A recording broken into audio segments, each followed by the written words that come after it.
Ginger Prime stands with a rallying call. Pixelit faith standing strong through it all. The frame rate may falter, but hearts won't fall. Chrono rewrites what you thought you knew at all. Late to the game, but his wisdom lands clean. Skill checks are off, that's the price of a dream. Gaming kinda brings a chaos and thrill, dropping rare loot with unshakable will. Forte holds the line, grace under the blade, faith like a fortress that never will fade. Scrag lights the fire with a storm in his breath. $80 flat for unfinished quests. Joy-Con still drifting, my patience long gone. But I'll queue up at midnight, you know I'll play on. Pull up a chair, the battle's begun. Legends are forged in the light of the sun. One life now saves, play it bold, take the lead. At the GamingRoundtable where the fearless plant every seed. Reshrine bribing tree. Right now please, rise through the fire, no checkpoint in sight. One heart, one strike through the endless night.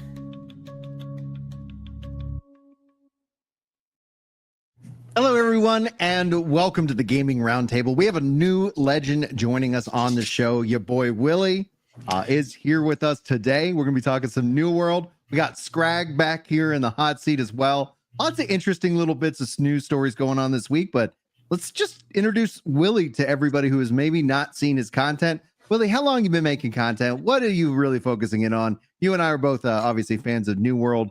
And so I think that's going to be a big part of today's show. But welcome to the pod, man. Yeah, hey, it's nice to be here. Obviously, we've been homies for a while. Anybody who doesn't know, I mean, for a long time. I think actually going on 3 years now, we've actually kind of been in the same space.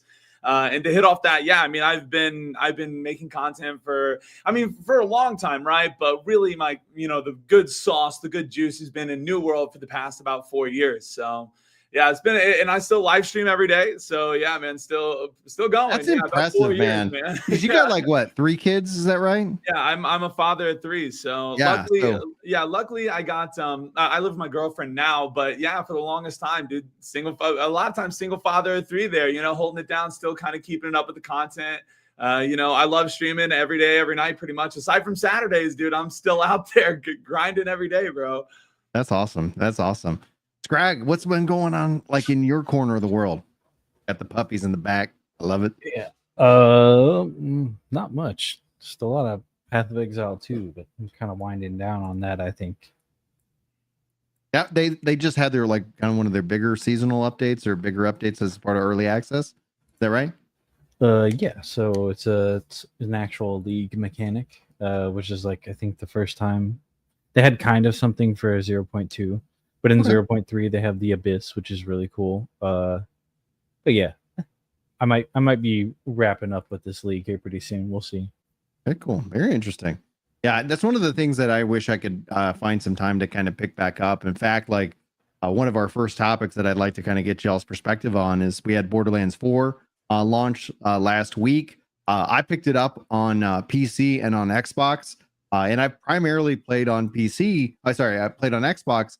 But there's no cross progression. So I ended up just like a couple hours ago, just refunding my PC Steam purchase. Cause I was like, there's just no way I have that kind of time and the bandwidth to play, but I've been playing on the Xbox Series S, been having no problems whatsoever, but there's a lot of drama that has kind of surfaced from the game. And to give everybody who might not have seen it online is that there's performance issues, especially with this game on PC. I've also seen that people on the PS5, they were saying the PS5 Pro is one of the worst places to play this game currently.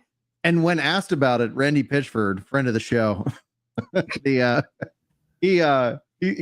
kind of, again, like if you're ever going to put money on Randy, put it on, he's going to put his foot in his mouth. He states, and nobody really liked this, that why don't you go code your own engine and then show us how it's done so that we won't have this performance issues? And the answer to that question, in my perspective, is like, we'll go look at these other studios and they've done it. Like, why, why is this such an issue? Now, as somebody, again, not affected by it, I was just like, oh, Randy, what? I mean, I feel like that's, Whatever. in my opinion, I feel like that's such like an ego thing to say. Oh, like, yeah. like in my opinion, right? Like it's one of those things where it's like somebody says that because they just don't want to like own up to the fact that they have problems with like what they made, right? Because like you Yeah. take a lot of pride in stuff when you make stuff, like, and especially just like content, you take a lot of pride in it. So if as soon as somebody starts giving you feedback and pushback, it's a lot easier to be like, oh, well, why don't you come do it, bro? Than it is to kind of be like, look inward and be like, well, yeah, maybe we could have coded it better this way, have more of that. And yeah, I mean, I don't know much about that guy, but I hear a lot of stories about how like he's very like controversial and he seems to be a little aggressive and like just kind of, with any type of criticism, there's always going to be like some kind of problem with him. Yeah, exactly. Well, I think you're spot on. Like earlier this year alone, he came out about the game price. And then that was a whole like, yeah, I remember that. Yeah, that was the like, number one. That was the first thing I actually heard about him recently. Was whenever they came out, and he was like, everybody was mad that he was making the game pricier, and then he's like, well, you can pay for it anyway. Like, who cares? Like, like if you want to play it, then play it. It's like, well, dang, bro, like you ain't got to be like, you ain't got to be like that. Yeah, I do wonder how it's overall going to be performing as a game because like my first impressions of it, because I've gotten to like level like 11 or 12. Like on one character, and I was like, yeah, this is actually really fun. I enjoy the evolution that they made. I did not like Borderlands 3, just to kind of like put that out there. I was like, this is not my jam. I love Borderlands 2. So I've actually been enjoying Borderlands 4. I do feel like there's this weird drop off in the writing, and I don't know if that's because I've gotten older, because since the time I played Borderlands 2 to now Borderlands 4, so much has changed in my life. But there's just something about like the writing and the delivery that I just it is kind of off-putting, but the gameplay is fun. So I'm just kind of like, okay, where do you want me to go and shoot bad guys? Cool. Okay. Now I'm going to go there and shoot bad. It's funny that you say that, and not to interrupt, but it's funny that you say that because I remember back in the day, Borderlands was kind of known to be like that super punchy, funny kind of like comedy style game. Yeah. But as you said, like I have seen a lot of people say I haven't played a lot of 3, and I haven't touched 4 yet. I know. So I'm a little out of base, at least when it comes to personal experience on this. But from what I have gathered, I heard that the comedy doesn't really feel as like authentic and kind of like edgy as it was, because it used to feel a little more like authentically edgy, and now it feels kind of like they're forced trying edgy. Yeah, exactly, they're trying to, but like, at the same time also trying to play it safe, right? Yeah, like exactly. It's like they're playing it safe, but they're being edgy. So now they're in this weird middle ground where it's like they're not anything, they don't even know what they are. And how much of that do we wonder is just the natural state of people getting older, right? Like Randy and the team, like there are people who've gotten older, and it's like, well, maybe things that they found funny that were considered edgy aren't. And then as we've grown up, it's like, yeah, we felt like you were punching harder on these points, and now it's like, yeah, you're just kind of like, well, we're all getting older out here. I mean, I just turned 30 this year. I'm feeling like happy birthday. Like, that's a milestone. Dude, dude. It was a lot of fun. But yeah, no, I mean, I feel it. You're totally right in that, because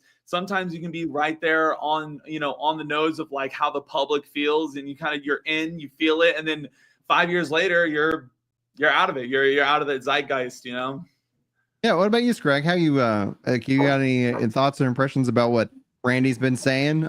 Namely because like you said, you've been primarily playing Path of Exile too. I haven't seen anything in terms of their devs setting putting their foot in their mouth, but maybe you can enlighten us. Like, is it a dev problem? Primarily, I think it's a Randy problem, and also probably like a bit of a hubris, like, because previously he was talking about like, oh, the game's going to be X and Y and Z amount or whatever, and people were like, no, and then he's like, just buy it anyway. You're going to buy it anyway because you're going to consume. You're going to consume the product that I made, right? And everyone's like, no. And he's like, nah, you're going to do it. You're going to buy it. And then eventually they lowered the price. But I think that part of that performance issues is just kind of like that same hubris. Like, yeah, they'll fix it themselves, or they'll buy better computers. Like, what, you don't have a $16,000 computer? Poor. Well, yeah, You it want to buy reminds me. $900 game? Poor. Yeah, it reminds me of like that Blizzard one day where do you guys not have phones? It's like, well, that's not really the point, but like, Yeah. Dude, what a moment in history that don't you have phones aspect, namely because it's like I think anybody could get behind the argument like, yes, having a presence on a mobile device makes solid business sense. However, we're all here because we like to play the PC version or maybe console version of this franchise. Do you not have anything for me? Like, and Yeah. it was, and that came off as like, just consumer. Like, no, who are you? You plebs. We want that real money. We want that, like, it reminds Andy me of Crush like, money. It reminds me of like breaking a fourth wall in a movie. It's like whenever that breaks, whenever like you hear like the actual developers is pretty much talking to you like you are a number. It's like all of a sudden things just start feeling a little weird. It's like in a movie, whenever they break that fourth wall and talk to the audience, it's like, whoa, I don't know if I like that. Sometimes it can work, but sometimes it's like, I don't know, it's weird. If you're not Deadpool, you don't have permission to break the fourth wall. Yeah, exactly. Because I feel like, just like movies, man, when you have these game developers so, talking to you as if you're just a number buying a product, it's just like anything. It's like, you don't want to feel like that. Who wants to feel like that? How much of that do you feel, though, has led to some of the decline that we've been seeing around gaming in general? Because a ton. It's like, all right. The only decline we've seen are in the sectors that don't matter, in my opinion. Oh, really? And what sectors might those be? AAA. Fair, actually. Yeah, I mean, we've been getting a ton of AAA stuff. I have a bit of a rant about AAA in general. I love it. If you don't mind. So AAA. This is why I come to the podcast. AAA are the successful indie developers who got bought, basically sellouts, right? So hey, well, hold on. Like, dude, if somebody ever came up to me and was like, "Here's a giant check for this I'm not thing blaming that you created," I'm not blaming them. I'm just calling money, them man. what they are. All right. So what happens is you make something successful. So, like, for instance, Pokemon, for example, comes out on Nintendo, Game Freaks. Nintendo goes, "Here's a bunch of money. You're super popular." They're like, "All right, cool. Now do whatever we say until the end of time." All right. Yep. Sounds like a good deal. So what you lose in that kind of a transaction, and I'm going to skip ahead a little bit because I feel like this could go on for hours, is you lose creative control. You lose the soul of what made the thing good. Like, for example, Battlefield, right? Battlefield 3, Battlefield Bad Company 2. Excellent games. Amazing games. Right? Battlefield 4. Dog shit fire. All right? Awful. Battlefield 1 was pretty good from what I hear, but I don't like World War II stuff. Battlefield, what was it, 6? Great. Excellent. And that's because they were like, oh, hey, they're naming these. Is this some kind of former Microsoft exec behind the Xbox? Like, we're going to go Battlefield 1. It's just so boring. It's so lazy, It's so lazy. What's the sequel to Battlefield 1? Battlefield 6. It's like, yeah, I think that's a conversation that's like with playing gaming overall. I think it's a matter of gaming used to be games made by like whenever a game would come out, you would know it was a game made by gamers, and those games always felt real and authentic. And then nowadays it feels like, oh, these are just games made by suits and ties. You can tell behind the scenes that, like, even if they have fantastic talent, the people leading them are just like, do this, and this, and they don't really know, but that's just what they're being told from the higher ups. And yeah, you just get like a bunch of AAA dumpster fires. Seems like we've seen the same kind of problem in Hollywood, but go ahead, Scry. It becomes a committee type thing where, like, oh, we think according to our research that our users are going to like this more because blah, blah, blah, blah, blah. And you're like, nope, we need to put boobies in it. No, boobies are no, we can't do boobies. I'm okay with that. Let's get that clear. I'm okay with boobies being in it. That lowers the amount of our audience we can reach, because then we have to put an M rating on the game, and then blah blah blah, and they're like, yeah, but if you put boobies in, we'll sell a lot more. No, we're not gonna do that, guys. We got Sony backing us, and Sony said no. And then you go to like Blizzard, right? Diablo 4, awful. You go to Path of Exile 2, pretty good. pretty amazing. Path of Exile, pretty awesome. And what are those games based on? Diablo 2. All right, back whenever they used to be fun. So like you lose the spirit and the soul of like what makes gaming edgy and fun and like interesting in interest of like appealing to the mass market, which you appeal to the mass market anyways if you just keep doing what you're doing.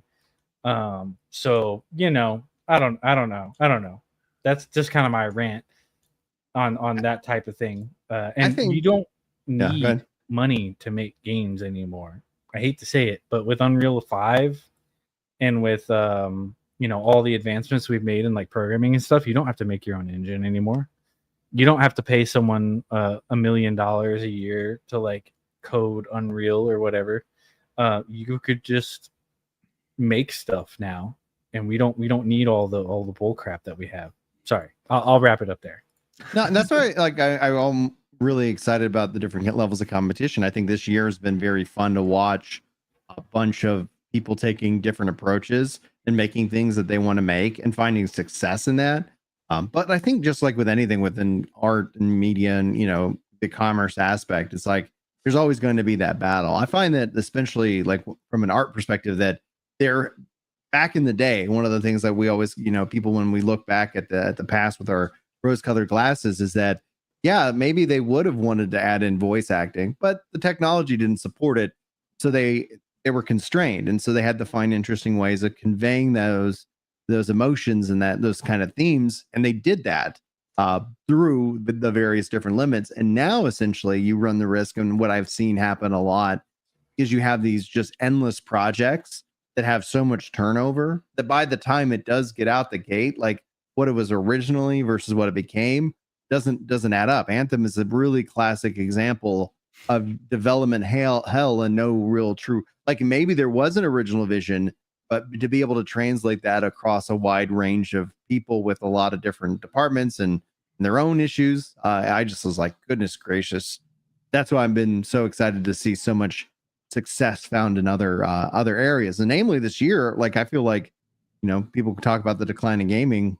Like, yeah, I'm really enjoying the games that when I get to sit down and play them and what they have to offer. And then, yeah, it's kind of refreshing. But speaking of that, because I think there's an interesting juxtaposition that you kind of brought up, Willie, is like we both love Amazon's New World. Mm-hmm. And I think essentially, for those of you who don't know, they finally started revealing details about season 10. It's been giant mystery this entire time. I kept going back and forth. Is this a paid expansion? Is this a free expansion update? And they went with a free one. And so now the question in my mind goes to, well, is it every other year that it's a paid expansion? Or are they just as a company saying, here's the game. We have the seasonal model within the game. Buy the game, play it, buy a season or two if you want, go nuts and have fun. What's your read about that? Especially because we know that they've got the backing of Amazon. We know they got big studios. We also know they're working on the Lord of the Rings MMO in the same engine, which has me personally really excited. Oh yeah, I want to get your thoughts. I like about everything that New World revealed this week. Yeah. So I mean, to kind of hit about like the way that they're releasing like the expansions and the way that that's been, it's been interesting because I've been comparing this expansion. I say that this is going to be the best expansion since Brimstone Sands. And if anybody from New World actually remembers, Brimstone Sands was actually not a paid expansion, but looking back, it was probably the best that we've ever seen New World. And a lot of it was because that was actually free. It was free to play, and it came with a new territory and a bunch of new stuff.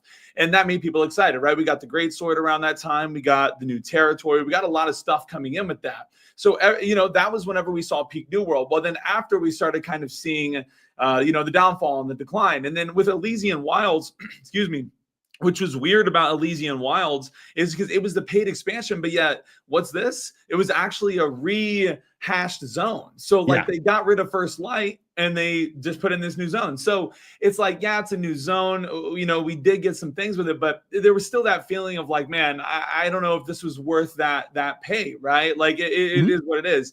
So then the weapon was obviously locked behind that paywall. And so that ended up, and the mounts as well. Yeah, that was just a big like, thing. Yeah, that was a big thing. Get it. And then anyway, continue, please. No, I got you. Well, I mean, it's funny that you say that because that's true. I mean, in the community, I was, you know, obviously I've been there every day, and I'll never forget how many people came into my stream and they're like, bro, why can't I have a mount? Like, I'm like, you got to get the expansion. Like, but either way, so I think recently what we've been seeing is, first off, we have a whole new dev team. I'm sure you know that too. I mean, maybe not a whole new dev team, but Katie has taken over as lead dev now. And if you look at like the devs, which is great. I think Katie rocks. Absolutely. Yeah. She's amazing. And if you look at the devs, you can see that like, even in the videos, these are new people. Like if you look 2 years ago, these devs were not, most of them were not around. So I think what we're seeing now is kind of like the vision for the future of New World. And I think it makes the most sense. I was kind of talking on my stream about it, obviously, the last couple of weeks. And the reason why I think that this is a good step in the right direction is because as sad as we want to admit it as a New World community, and sorry if I yap too much, I could talk about this forever. Dude, I'm Italian, so I have to sit on my hands just so I can like guest talk. I know. I move a lot too. I love it. I love it. It makes it so easy. I always like in pre-shows, and I didn't even give you the note in the pre-show. I was like, just cut me off. Just cut me off. Like, yeah, I'm like that too. So my thing is, I think what we're seeing now is going to be obviously Katie's vision and how they envision the game moving forward. Because as much as we want to, unfortunately admit as a New World community, the last 3 years have been them fixing the game and finding out a way to release New World on console. So now that that is actually done, they finally, I'm not going to say New World's completely bug free, but I will say that, most of the almost all the bad bugs are gone. It's on console. It's kind of ready runs now. Great on console, and then it's crossplay. Now is the time to get that content in. Like now is the time. Like, and I've been telling people this. Like everybody's always like, Willie, oh, you say this season's gonna, save New World. But I genuinely do think that season 10 is going to be pivotal for New World because now there's no more like holding back. They have to deliver on in-game content. If they do not deliver on in-game content, there's no more excuses because they fixed the game. It's on console. That's it. Now you got to figure out how to get this in-game going. Now, yes, they should have done it years ago when they released the game, but I mean, hey, we got a new dev team. They're working on it now. And I think that this is going to be the devs team kind of like, this is their moment to shine, to try and hopefully put New World in that right direction.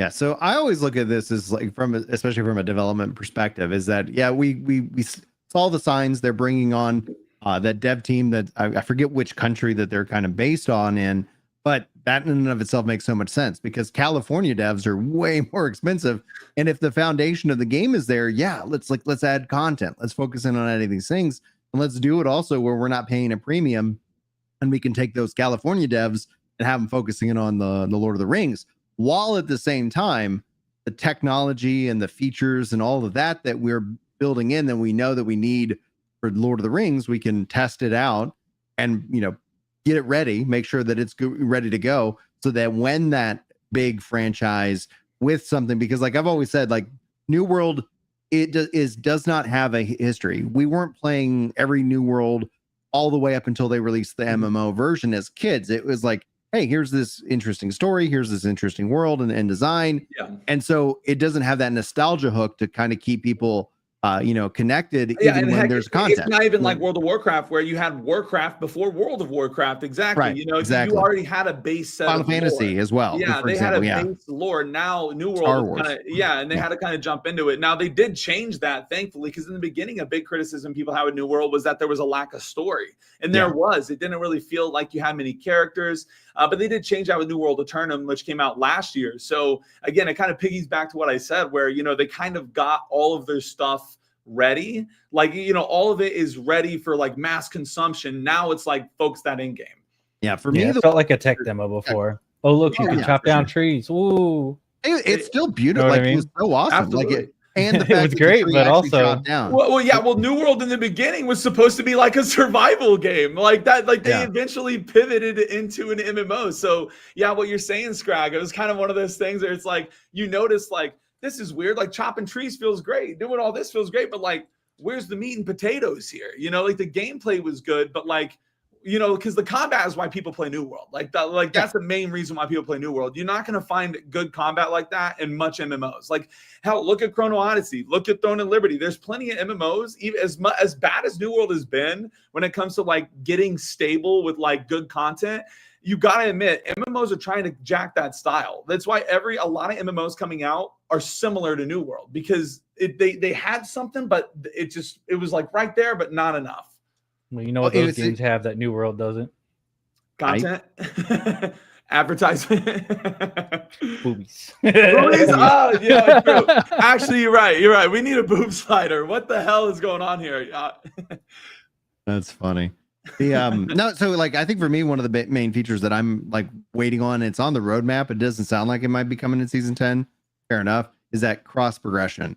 Because I like that we have cross play, but I got it on console. I have it on PC. And mainly play my PC character. I'd play more on console if it was like, hey, here's my character, and let me just kind of run with it. And I think that cross progression ends up being a key. One big reason why I ended up deciding to refund my Borderlands 4 copy, because I was like, there's just no, I don't want to start over. I want to continue my character wherever I'm at. I guess I'm just going to have to play this on console. How hard is it really to transfer like a couple megabytes of data so that someone can play their character somewhere else? It's not, because you're still linked to your account. Like, so it's like, yeah, it knows it's my account, but it doesn't have access to my characters. But we know that that's something they're working on. So from a kind of a tech debt perspective, that's one of the things that I'm like, yeah, if they can kind of knock that out of the park. The other thing I'd like to get your thoughts on, Willie and Scrag, love your perspective too, is that we talked about how the Elysium Wilds came out, and yes, it redid a zone, so it didn't really feel like we got something. We got an upgrade, but it wasn't like you pinpointed with the like Brimstone Sands. Brimstone Sands. I was like, why am I drawing a blank on the name? I got desert. And so, being that it was also paid, like you end up leaving the people who bought in early. So it's like everybody who hasn't been keeping up with the game wants a mount. Like, hey, when it has mounts, I'm going to come back, and all of a sudden they're being asked for money. If they bought the console or they bought New World Eternum, they have all that. That's content, baseline content forward, right? Mm-hmm. Gosh, I'm kind of hoping. I would love to see Amazon just kind of say, you know what? It's been a year. New World Eternum's out. Season 10's out now. We have, the Night Haven update, which looks cool, and we'll talk about that more in a second. We'll have this update come in. Okay, you know what? If you already owned a copy, you own a copy of the New World, the base game, here you go. Like, let's just upgrade you. Yeah, we put up with I that agree. for like I years, actually hard agree with that. It's just Hard because if you haven't sold them yet, you're not gonna like. It's been a year. Like, there's what you're losing out maybe on $40 from two people who see Night Haven. They're like, yep, yeah, that's what I want. The way I looked at it was going into this, because like everybody obviously was speculating whether this was going to be paid or not. I felt like there was two routes that AGS had to go. They either had to make this free to play, like the new expansion, or they had to make New World as a whole free to play. Because I feel like at this point, it's like either New I worry World, about free to play, but go ahead. I know, but I mean, I feel like at this point with New World, it's either the game is free to play and you're paying for paid expansions and Battle Pass, or all the expansions are just free. Because like most people, like you, I mean, it's like kind of what you said. Most people, they're done paying money for things unless it is probably cosmetic or a battle pass or something, right? So it's like it just kind of leads to that. But yeah, free to play New World, everybody's first thing they say every time I bring this up on stream, people are like, but the bots, and I'm like, yeah, the bots are kind of go crazy. Well, bots exist in any MMO. Yeah. So like the only solution that exists, which I think defeats the heart and soul of an MMO, is that you just have to then say no player trade, or you have to have some obviously Which paid, Wait, it sucks. It literally takes the heart and soul out of it. And it's like, I hope they never go free to play, but here's the solution that I think could actually work for them to kind of bridge that gap, is that you keep it as a buy to play game. You keep, they're rolling out the expansions for free, and then you partner with Game Pass and PlayStation Plus, which they did with PlayStation Plus. And then that way you're like, you know what? If you want it for free, here's a whole extra community that can come check out your game. And there's still a paywall. And yeah, maybe they're not making that full 40, but then they're not also opening it up to all the problems that do come with that free to play model, where like in my mind, bots have been a big contention within the community. A lot of people are like, oh, there's bots. It's like every MMO I've played, there are bots. Like, yeah, like look at old school RuneScape. I mean, it's a great example of a game that is extremely successful, but yet riddled with bots. What the solution to the problem in my mind is that you just have to come out with some kind of report. It can be monthly, just saying, hey, we got 10,000 bot reports, and we found out that 9,000 of them were bots, and they're banned. Okay, cool. Like, oh, somebody's actually doing something with this report, because some people are like, oh, it's a bot, and it's like, oh, turns out no, that's a human being who's just really just focused and playing. They're kind of in their zone and whatnot. I see a lot of bots in OPR, so it's just me trying to like parent and die. Like, how can I heal? And then, oh no, I run into them all the time, Yeah. That's awesome. But yeah, so the bot question ends up being is that I like that there's at least a paywall, so that if someone is going to be like, I'm going to bot this game, then they're supporting the game financially. So it's like, I never get too frustrated when I see a bot. I think if they had some kind of like, hey, yeah, this is the report and this is what's happened and yada, yada, yada, that ends up being very useful to me as a player, just to have like, oh yeah, net knowledge that this is being addressed. But then I'm like, yeah, you banned 9,000 accounts and they went bot, more bots came in. Oh no, you sold 9,000 more copies of the game. Oh, good. That's why I get my expansions for free. Yeah, please keep, we'll keep reporting. You keep, supporting. It's it's a happy life in that case. You know what I think would help probably? Give players an incentive to report bots other than just thanks, because like in a lot of games they're like them actually finding they are a bot though. Like it's like, because otherwise it's like, all right, I see Scrag online, let's report his ass. Yeah, I understand that.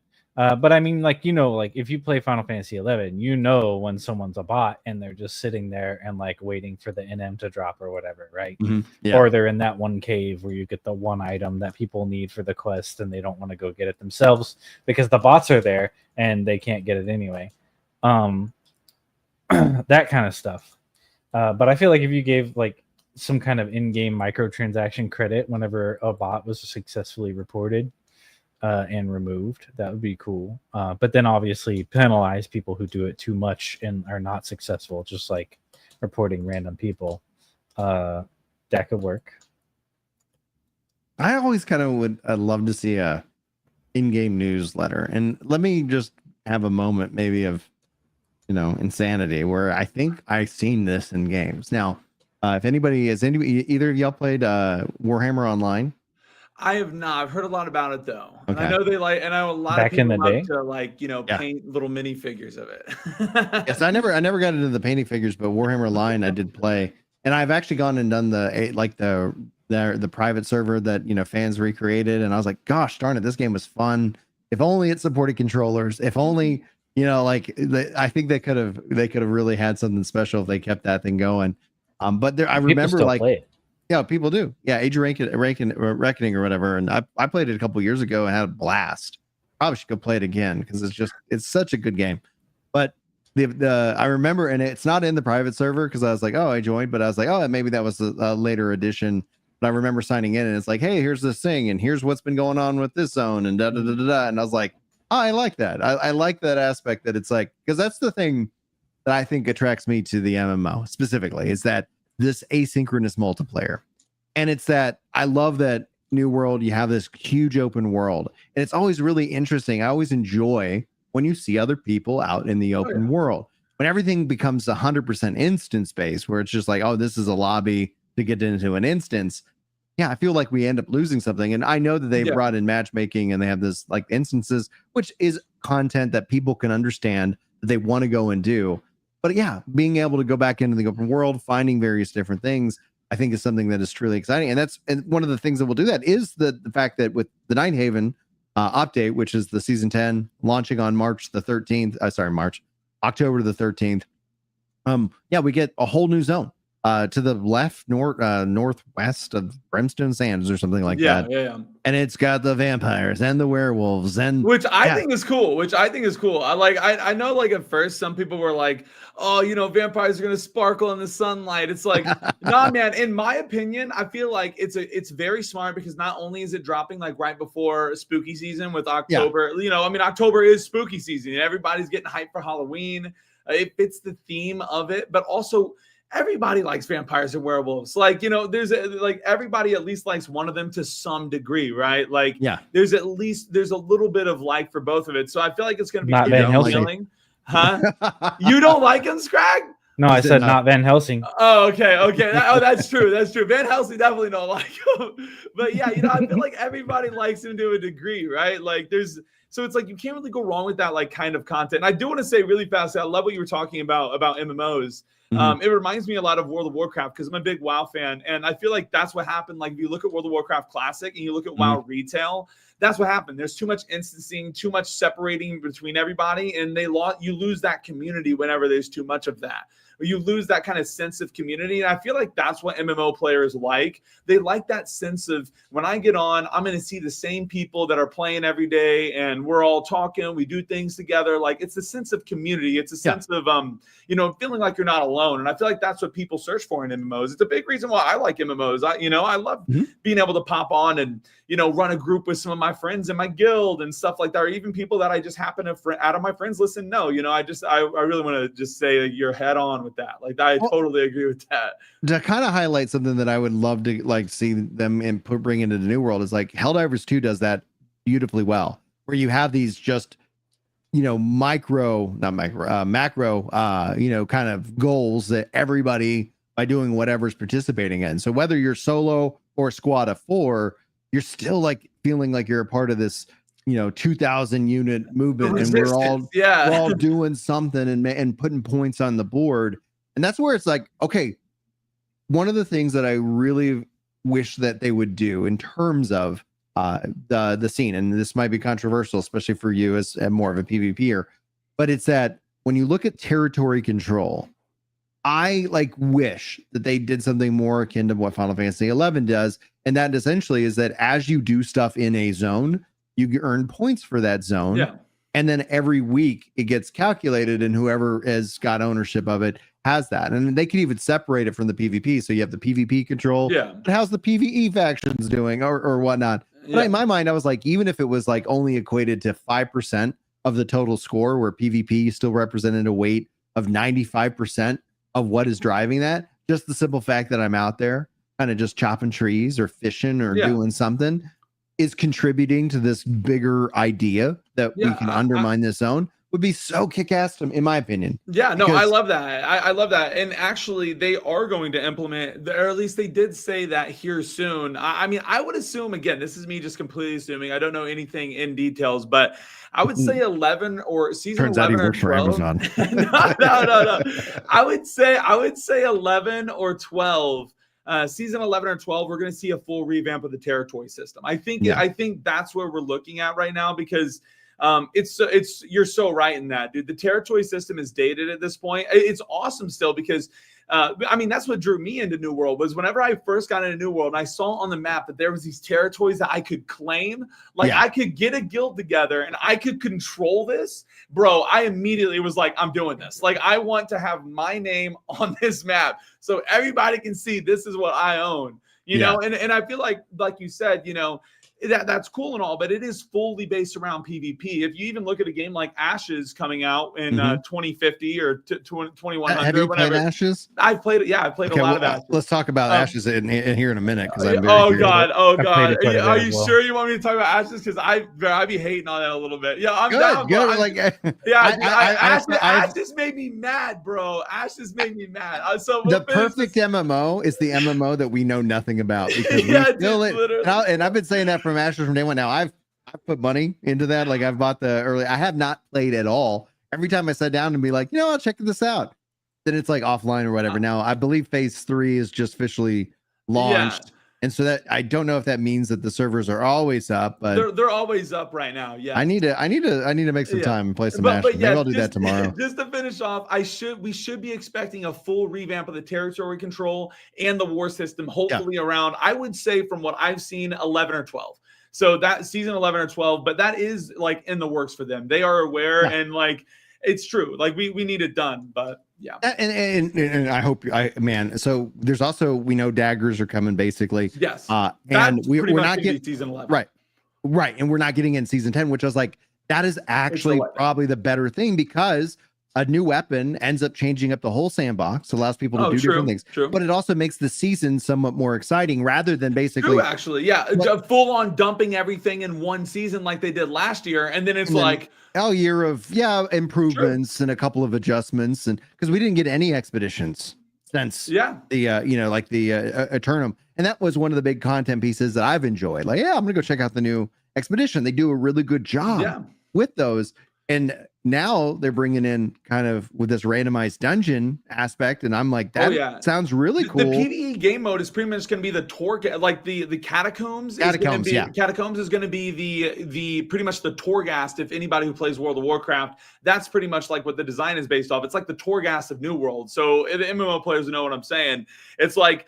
It's really good. It's really good for the game because you want repeatable PvE content as much as you want repeatable PvP content. And that's something that I think a lot of PvE players are going to like about this update is that it is more PvE centric, but PvP players are getting a new OPR map. So, I mean, I'm happy about that. Yeah, and that's actually going into preview here in a couple of days or something like that. Actually, and next week we'll be able to actually play it for a week. So, yeah. And then so also a new raid. And so I could see them be on a cadence because almost if you think about it, if they were able to make a new raid every year, you could start building out that raid, rush, that raid race. Dude, the way I look at it, and I swear I'm coping. I swear people say I'm coping all the time, but like people have always been like, oh, well, when are they going to release real content? Bro, this year alone, we got like 2 new OPR maps, 2 capture the flag maps, an arena map. Like, dude, Katie and the dev team are cooking. People just need to see it. And that's the thing. Like, I'm hoping season 10 can get the eyes on New World because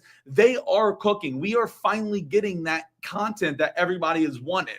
So I feel like New World's one of those games that has a lot of sleeper agents. Like, there's a lot of people that are going to wake up and be like, oh, yo, New World's lit again. Especially like as we've seen, like I would say Final Fantasy 14 right now is in a massive decline, and we're kind of just like waiting for additional numbers because they do like a general census, and it wasn't looking good. I don't think it's going to be turning around anytime soon, and I think it can, but we basically just had it confirmed that the 8.0 update isn't going to happen in 2026, so they're going to miss their 2-year window, probably shift to a 3-year window on the expansion. It's also a subscription-based game that happens to also be on console, so all of a sudden New World looking pretty good. Like it, like unironically, and like look at the MMO scene as a whole. Like look at what just happened even a couple months ago with everybody jumping from classic WoW to old school RuneScape.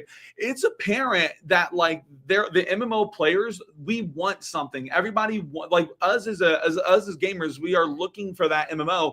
And I swear, I think season 10 has a lot of potential. I swear on it. It's not just code. Oh, I'm really excited for season 10, but I'm more excited to see what the cadence is. Like you alluded to, like imagine if season 11 daggers. All right, cool. Couple adjustments, yada. Season 11 territory. Season 12, like, and it's like as long as you have these kind of big things, like, hey, we got the practice wars, because that's one of the things like Pickup Wars should hopefully be coming in season 11.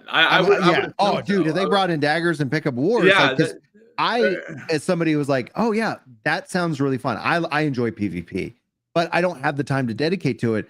But I never opt into for a war because they got to a point where it's like, I've never done one. I don't know how to communicate that, and I don't want to let people down if I get slotted in. I was like, give me a mode that I can just go and figure out what it's all about. The barrier to entry to war is so tough for the game. I've always said like the worst part about, or the reason why people aren't as interested in wars as they used to be is because the barrier to entry. Whenever you get on New World, you go to activities, you can sign up for a raid, you can sign up for an expedition, you can sign up for mutations, you can do 3v3s, everything. But what you can't sign up for is a war. And then to even get a war, you need a company with like at least 50 plus players. You need to push a territory at a specific time. You have to win the deck on the territory to even get the war. And then you got to slot the war. You got to figure out how you're going to actually plan the war. And on top of that, more than likely, you're fighting absolute demons who have done this for years, and you're going to get farmed. Like like that is the cycle. The barrier to entry is just too tough.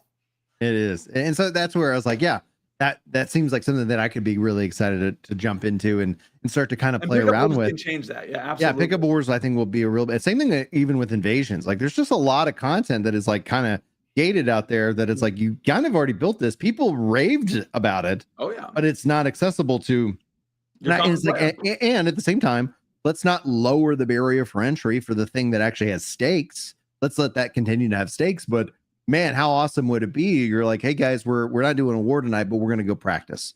We're gonna go practice. We're gonna go kind of run some different strategies, and less is on the line. So it ends up being really interesting to see. So same thing also kind of like where more cross world stuff. Like I'm hoping for a day where I could open up like the party finder and be like, hey, I'm doing this. And then regardless, people could come join me and then they'll be in the open world, because that's still something I enjoy. They've been bringing the bosses from the dungeons or the expeditions out into the open world for various different things. So there is this sense of this kind of living, breathing kind of world that's got all kinds of stuff going on at any one point in time. And so I'm really looking forward to Night Haven. And that's actually one of the things, like you and I got a box. Oh yeah, we get to open it up on yeah. Monday. So I took Monday off work. I'm going to play some New World. I'm excited. And the fact that it's like a gift from AGS, is kind of awesome, right? Like as somebody, even for myself, who has pretty much streamed New World 6 days a week for almost 4 years, like getting something that is like customized, hopefully, or even just a gift in a sense, is always going to be nice, right? Like it's gonna feel cool, like being in this situation. I can't wait to show my audience. I hope that it's exciting. I don't know what it is. I mean, it could be anything. Like I don't know. It's gonna be neat. It's gonna be interesting to see. So we'll both find out probably at the same time on Monday. Monday. Who's ready to dunk on Ashes? I'm ready to get on it. Let's dunk on that game. I'm kidding. No. I need to maybe, like, so if it's up where the servers are up, I should tomorrow morning, because I've been playing Final Fantasy 11, because like you alluded to this, that people are going to old school RuneScape. People are going to these old, and it's like the thing that I think really surprised me, and I haven't got to spend too much time with it, but when they remade the Elder Scrolls Oblivion, I wasn't like, I played Skyrim, but I was like, yeah, it's okay. Like, I mean, it was a good game. They had a lot of high quality stuff, but it just felt like a step back, and I couldn't really put my finger on it. And it's wild that stepping into Oblivion, immediately I was like, it feels like gaming over the last decade has taken a step back. Like you immediately feel that it just felt different. Yeah. And I was like, wow. And so that's all of a sudden, like, I started going back and playing Final Fantasy 11. I was like, yeah, all the things that I was complaining about that the modern MMO isn't doing, bada bing, bada boom, it's still out here. It's a still viable option. And I'm like, well, let me go vote with my wallet, in that case, and spend my time, where I want to. But that all being said, is that Ashes in and of itself has been this harbinger of the savior of MMOs, which is such a horrible curse. Like the things that people have said that the game will do, and I don't think the leadership there has done itself any favors at kind of controlling that narrative. It is in and of itself going to be one of the most interesting things that I'm not surprised that people hated it. I'm not surprised Narc who was like dedicated his whole channel to covering that game, was like, yeah, I'm out. It's like, of course you are. I mean, tell me to just shut up if I'm talking too much, Scrag and homies here. Cause like, dude, I feel like it's one of these things, like with Ashes, the only thing, so here's the thing. I went into Ashes very excited. And I feel like that was a big problem. I feel like whenever Ashes started really cooking last year, when things were like really starting to heat up with Ashes of Creation, not only was it like intrepid, but it was also like the creators in the community in the space made it sound like it was way more finished and ready than what it was, in my opinion. And like, again, it's not just intrepid. I feel like there was something, you have to hold the community somewhat accountable as well. In the community, the Ashes community was like making it like, oh, here it is, we can, and it's like, it just wasn't like it hasn't been, in my opinion, like playable, a good playable state, at all. Like every time I've jumped on to, now I haven't been in phase 3, but every time I have jumped onto Ashes, it has still felt the exact same. Like at least, and I know we got a long time to cook, and I actually got a lot of friends, like even content creators that I've met from the Ashes space. Like I got a love for those guys, like Vladis, Burns, Dusty. I got a lot of love for those guys. So I mean, but like at the same time, and I'm happy, I'm proud of them for that. But like, in my opinion, I feel like Ashes yoinked $100+ from me, and it's going to be like a 5-year investment until I get it back. And I know, like, oh well, I bought it. That's on me. I'm the one who bought it. I fell in for like kind of the hype beast that it was. So like I understand I have that accountability, but at the same time, I feel like there is a little bit of like, well, the narrative around the time was just a little crazy. Like everybody was making it seem like it was way more progressed than what it was. And it's like, I just feel like, dang, I'm out of the 100 bones. Like it's just crazy. I mean, there are a lot of people who have played like probably thousands of hours of it. I don't see how. What are they doing?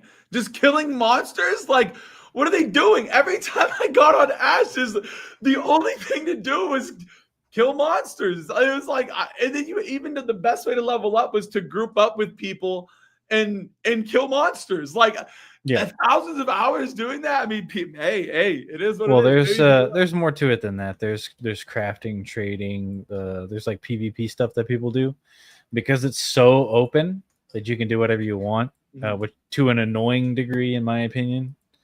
Like people just like make their own content. Like, oh, we're gonna take this carriage of iron swords to the town and sell it or whatever, or put it on the market. I don't know what they do exactly, but they have a bunch of resources in a cart or whatever, and then other guilds will just try to raid them. It's more like Rust than New World, I would say. Yeah, and that's where I could be off base, right? Like I said, I totally understand. Like I haven't gotten into phase 3. I'm not 100% sure, but I think my perspective actually does kind of come from like your average gaming perspective. Like as just a normal gamer who just gets on and is ready to just play the game. It was like I spent $100 and like I know I'm in alpha and all that, but it just still felt like it just feels like, man, there is like, it's like not even close. There's like nothing here for me to do. The big thing for me is like the stuff that they showed off originally, like the trailers, like the designs and everything that they had looked really cool. Like we had that awesome looking like mage sorceress chick, and she was like doing all kinds of crazy spells and stuff. And then whenever they finally let us play the game, they're like, yeah, so our character models are Unreal Engine store assets, essentially. Even if they made them themselves, they're nowhere close to like what it looked like in the trailers that were originally shown, right? Yeah. Like they're not even like on the same playing field. Like, because for me, like an artist, like whenever I look at games, right? Like the first thing I look at is what I see, which is, art design, character design, world building, etc. Stuff that you can see literally. So whenever I see stuff like that, like, oh yeah, come play our game, and it looks like freaking Roblox, but just like maybe a little bit more. Something that I think PAX Day has kind of suffered from, where it's like, this really big open world, you can build all this interesting stuff, but then it's like, there's rocks. Can I farm those rocks? No, you got to farm a specific store asset. I understand it's not. I understand it's not like important from a gameplay perspective of like a beta or alpha or whatever, but it's not compelling as an average player to play a game that looks like dog shit. Yeah, like, and this has nothing to do with what's with the Desert Zone controversy or whatever. I'm literally just talking about the characters. They look like Skyrim had better looking characters. Yeah, vanilla Skyrim, and that was how many years ago? Wow, I mean, you're not wrong, bro. You're not wrong. And it's like, it's just one of those things where it's like, how can you expect people to want to just jump on the hype train after that or not feel slighted? Like there was because like I know that there was a lot of division between that Ashes community, like between even all the content creators. Like some creators like Narc and stuff were like, oh man, come on, like this is obviously going to take 10 more years before this is even viable. And then you had other content creators defending it, saying like, oh, well, it's okay. It's early. It's very alpha. We all knew this going into it. So it's like, I'm not surprised that there's so much division, because of all that stuff. Well, to me, it's like, I wouldn't even want to put something out until it at least looks good. Mm-hmm. Right. So like, and because, like all the systems that they do, like in terms of like armor animations, all that stuff, effects, cosmetics, all that stuff is going to be based now on those character models that suck, more or less. Yeah. So now if you actually want to go back and like, oh, we're gonna make the characters look better, now you can't. And it's the same thing. Yeah. Like that's the whole reason Path of It's like the Exile 2 skeleton, right? exists. It's like the skeleton of it. If the skeleton's bad, then what are you going to put on the bones? Well, Right. like the meat, all that. Like it's clipping issues, all that crap. Like that's the entire reason Path of Exile 2 exists, is because Grinding Gear Games was like, oh, we really don't like the visual fidelity of our game anymore. We're gonna go back and we're gonna redo all the visuals of our game. And then in the process of doing that, they were like, oh, hey, by the way, doing this is the same effort as just making a brand new game. So let's just make a brand new game. Right? So yeah, I mean, in this situation, they're just going to get stuck with these dog shit character models. And then nobody's going to want to fucking play the game outside of the people who really like the idea of the game. And that, I mean, earlier I was bitching about appealing to the lowest common denominator, but like sometimes you kind of have to, at least a tiny bit, right? It at least has to look compelling and interesting to play, like, yeah. There's an economic kind of connection with all that though, because it's like the cost to make these games has skyrocketed, the risk has skyrocketed, and then essentially the expectations have skyrocketed. And so then you're like, how do we get more people playing and how do we monetize all of this? Otherwise, like how many millions are we throwing down a hole and setting on fire? Like it's that's more efficient. And so when it comes to the economics of MMOs, like I haven't seen, I honestly, I don't see it I see it as a generational issue more, that like MMO players are 25 and up. Oh yeah. And 100%. where like a lot of us were playing, and checking it out when we were more teenagers than anything else. But like, there's so much more competition. Minecraft, I would define that as MMO at this point. Same thing with Fortnite. Like and then you have beyond that, like you have people who were originally like checking out these games for the fact that you could talk. Hey, it's like an online chat room in which that you have monsters and quests and all these things that you can go do. How cool is that? Now you have things like Twitter and you have social media. So it's like, there's just so much competition. And I don't think there's been an influx of like people who are like, oh yeah, like you either like MMOs or you don't. And most likely what I talk to people is like, MMO now, basically. Pretty much. Yeah. Yeah. And so I think as a company, I just think mainly as a company, like at this point, making an MMO is more of a financial risk than it is a benefit. Like, I mean, even look at Riot's MMO. They were going to release it and that got delayed by like 5 years. So it's like, we haven't seen it. Well, people talk about it's hard to want to spend money when you're charging $600 for a skin. Well, fair enough. Yeah. But like, that's my point, right? Like whenever these companies, whenever you decide you want to make an MMO, it's like, it's not so guaranteed. It's like you can make another kind of game that's going to get you, the same amount of money, if not more, and it's less risky. So I don't know. MMOs have it's just tough, even from like, not only just from the consumer standpoint where it's not as appealing to like the kids these days, but even from companies, MMOs feel like a bit of a dying genre, even though it is like very special to a lot of people. I think they're evolving. Okay, so think about it. Escape from Tarkov. That's a player versus environment game, right? Tarkov is an MMO. I don't know if you realize that, but it is. It's got a marketplace. It's got voice chat. It's got text chat. It has, zones. They're instance zones, but they're all like the same shared areas for everyone, right? Yeah. And all of these online things like the marketplace and the what's his name? Not the fence, the market, all of that stuff is interconnected with other players. So it's like you're like literally playing an MMO. Same thing with like ARPGs like Diablo 4, Path of Exile 2. Those are games that you play primarily by yourself, but they're also MMOs because they have a marketplace, text chat, all that stuff.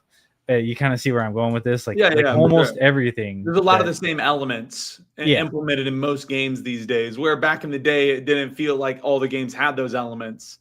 Right. I think also expectations that gamers have had, and I've heard, oh gosh, why am I drawing a blank on his name? Big MMO content creator who was talking about like, when he was young, he was thinking, MMOs would be these big things.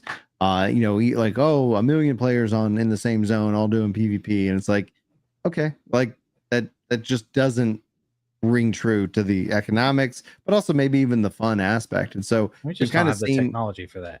right, but we've also seen more that like what defines like people's expectations for an MMO is that there are a lot of people have a lot like, I want content, I want a queue, I wanted this, I want PvP, and so it's like, yeah, people, and like I usually hear when people kind of critique an MMO, they're like, yeah, feels like an MMO, meaning like it's, yeah, you got a lot of quests, get fetch, you got, grinds. And I was like, yeah, I kind of like that. But I think it's perhaps because I was exposed to it earlier on. Nowadays, as a dad, it's like the challenge of playing an MMO ends up like, I really want to play that game, as opposed to like, if I just was like, yeah, what do I want to play tonight? Like it's whatever boots up the fastest and just gives me like, the quick 15 quick adrenaline to like that's why like CODs I have maybe 30 minutes before somebody poops themselves. Like it's yeah. Let's I mean, get to 100%. the work. As a dad, I get it. I will say, like, it's one of those things. Like, as a dad, it's why I can't really play as much League of Legends as I want to, because I'm a big League of Legends fan. But when I'm locked in, if I got to get up and do something, I can't leave League of Legends. I'm gonna get banned. I'm gonna get in trouble. This is a rank game. I'm trying to do good. Like I don't want to be that guy. But yeah, I totally see what you mean, man. Some games it's easier to do that than others. Yeah, absolutely.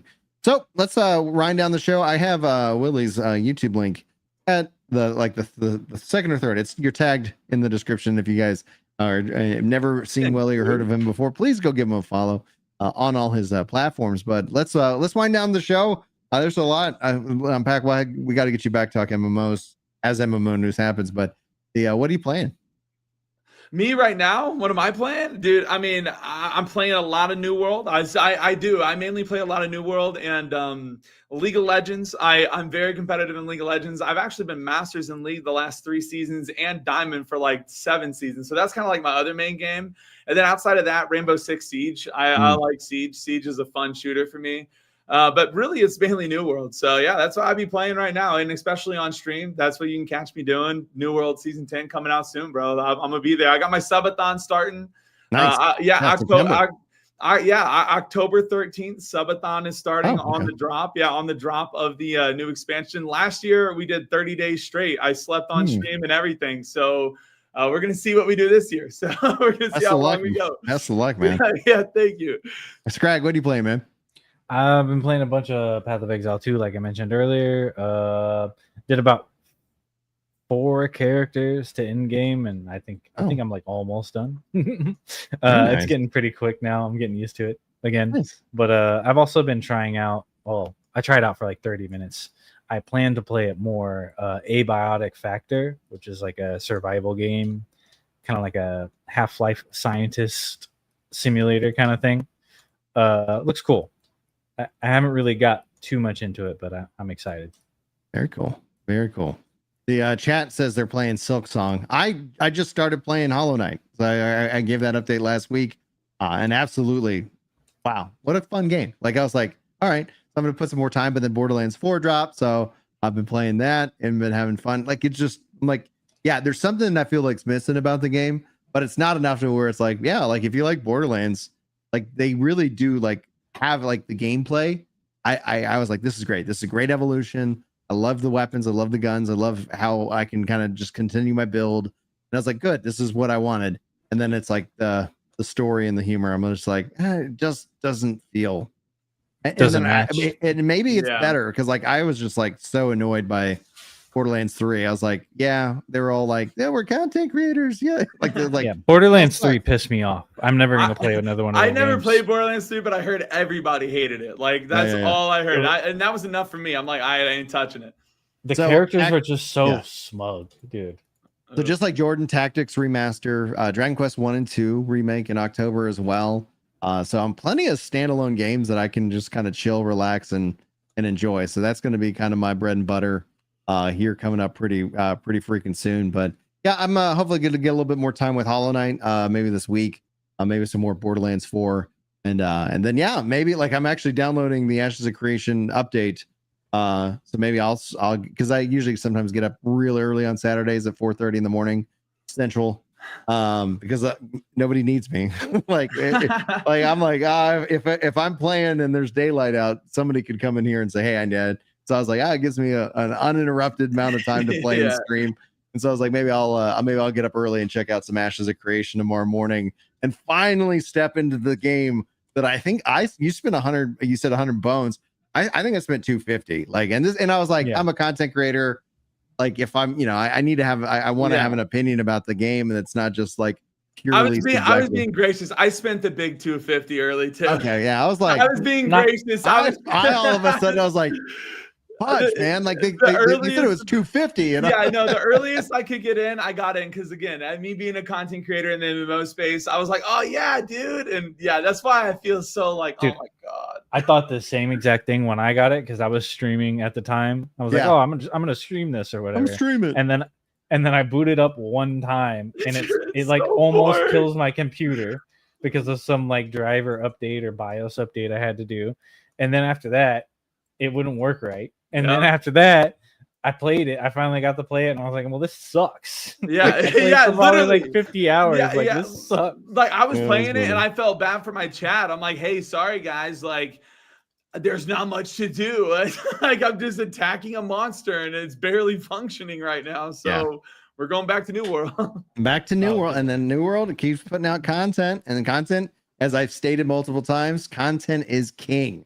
And no pressure to do this, Willie, but you got to check out Ginger Prime Music. I have a song called "Eternum Ain't Dead." And, really? Okay. And so when I stream New World, I always open up the thing with that. I have to check it out. Yeah, check it out because I'd love to hear your thoughts because it's like, it's obviously in reference to the fact that like everybody was like, Ginger, the New World's dead. It's like, no, it's not. Like I say it all the time. People come in my chat all the time. This game's dead. And I'm like, guys, this isn't even the lowest this game's pop has ever been. Last year we were peaking at 4,000 players a day. I don't know the console numbers, but on a bare minimum on PC, we're still at about 9,000 to 10,000 a day. And that's not even counting consoles. So New World is far from dead. That's a narrative that is just completely wrong. Like, I mean, is it absolutely thriving? No, but is it dead? No. Dude, it's like at 13,000 on average right now. It's that's amazing. Dude, New World is in a good spot. Like, I feel like it's before the update. Yeah, it is so easy to dunk on New World, but it is unironically in a great spot. This is awesome. Good for them. So anyway, well, I'll be playing it on Monday. You're going to be playing it on the stream. Go check out Willie. Absolutely. Check out Scrag. All the links, everything you need is in the description. Outside of that, we'll be back next week talking about gaming news and MMOs and all that good stuff. So thanks everybody for tuning in. And until next time, take care.